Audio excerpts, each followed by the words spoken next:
11/2016 साली डिमॉनिटायझेशन संध्याकाळी 8:30 वाजता डिक्लेअर झालं आणि 9ला त्यांनी त्या दिवशी सगळ्या बँका बंद ठेवलेल्या होत्या। त्यावेळेस बँकेकडे शिल्लक रक्कम होती 8 तारखेची की जी बँकिंग रेग्युलेशन ॲक्ट प्रमाणे लिक्विडिटी मेंटेन करावी लागली। त्याच्यासाठी आमच्याकडे जो 29 कोटी शिल्लक होते आणि त्याच्यानंतरच्या काळामध्ये 10, 11, 12, 13 या 4 दिवसामध्ये 319 कोटी कलेक्ट झाले। त्याच 4 दिवसाच्या कालावधीमध्ये नॅशनलाइज बँकांच्या ज्या करन्सी चेस्ट होत्या त्यांनी 29 कोटी स्वीकारले आणि त्यातून आमच्याकडे जी शिल्लक राहिलेली होती त्यातले 349 कोटी जे एकत्रित होते त्यातले 320 कोटी 12 जुलै 2017ला जे आफ्टर सम पिरियड ह्या RBIने स्वीकारल्या आणि 21 कोटी अद्यापही आमच्याकडे शिल्लक आहेत।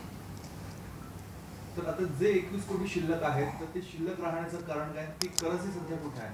ती सध्या आमच्याच कॅश रूममध्ये आहे।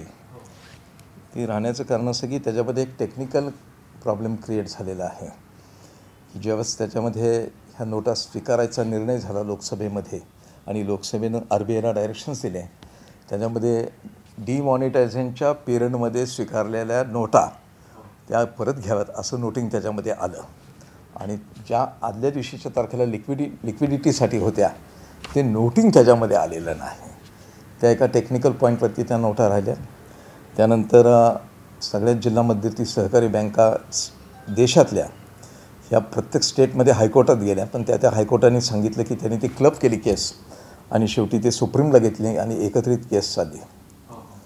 त्याच्यानंतर त्या केसमध्ये थोडासा निर्णय झाला की याच्यामध्ये ज्या नोटा स्वीकाराव्यात त्याच्यामुळेच त्यांनी 12 जुलै 2017ला स्वीकारल्यात। तथापि हायकोर्टनं जो दिला डायरेक्शन्स सुप्रीमनं जो डायरेक्शन्स दिलं त्याच्यामध्ये ह्या डिमॉनिटायझेशनच्या पिरियडमधल्या का तर पूर्वी सर्क्युलर तसंच असल्यामुळे त्या सर्क्युलरप्रमाणे तुम्ही कार्यवाही करावी असं सांगितलं आणि ज्या डिमॉनिटायझेशनच्या आदल्या दिवशी ज्या लिक्विडिटीसाठी ठेवलेले पैसे होते ते अजूनही जिल्हा बँकांच्याकडे बऱ्याचशा राहिलेले आहेत। महाराष्ट्रातल्या 7 बँकांच्याकडे तशी रक्कम आहे।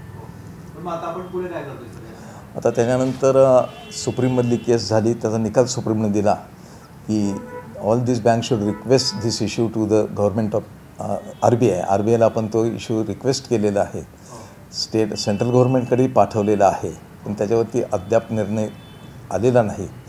परंतु परत जर तो निर्णय नाही आला तर काही जिल्हा मध्यवर्ती बँका परत सुप्रीममध्ये जाणार आहेत का तर सुप्रीमनं तो निर्णय देताना अलाउड केलेला आहे की खाली त्यांनी नाही पॉझिटिव्ह तुम्हाला हे दिला नाही तर तुम्ही परत या। त्यामुळे परत सुप्रीम कोर्टामध्ये जाण्याचा आमचा विचार चालू आहे। हे पैसे अडकल्यामुळे नेमकं बँकेचं काय नुकसान होतं? याच्यामध्ये त्याच्यावरती व्याज लॉस होतो आहे, त्या आम्हाला कॅश रिझर्वला धरता येत नाहीत।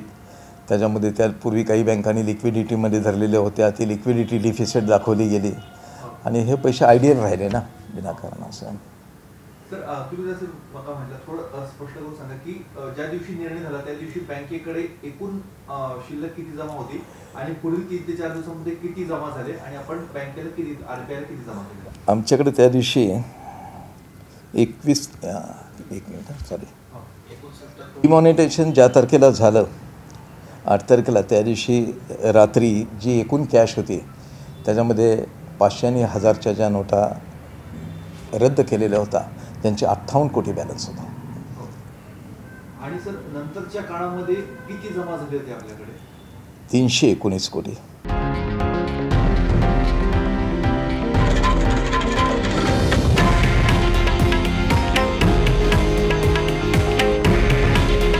हे आहे देशातील नंबर 1 न्यूज नेटवर्क आणि आपण पाहत आहात TV9 मराठी।